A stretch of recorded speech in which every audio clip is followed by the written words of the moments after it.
your state counts out of precinct ballot type things very easily.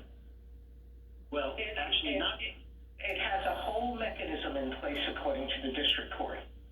Well, what the district court said, what the Ninth Circuit said, was the precinct system served very valuable purposes. And if the precinct system serves valuable purposes, then enforcing the precinct system must necessarily serve those precinct systems. Justice Kagan?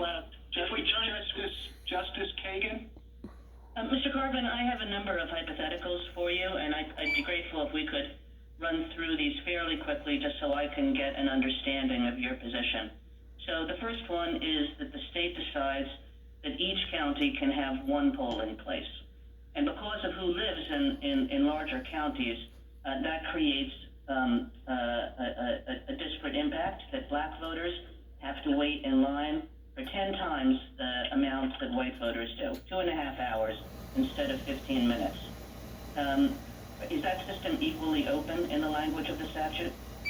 I would say not. Equally open means takes into account demographic realities. If you have one polling place for 5 people and one polling place for 5 million people, obviously in the latter situation, those people do not have an equal opportunity to vote. Okay, So how about this one? That's helpful. That's helpful, Mr. Carvin.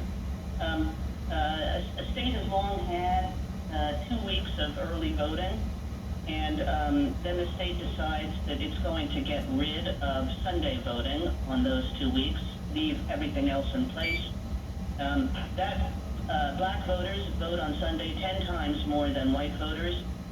Is that system equally open? I would think it would be, because let's think about it. Sunday is the day that we traditionally close government offices. It would be the exception rather than the rule to have government workers come in on a Sunday.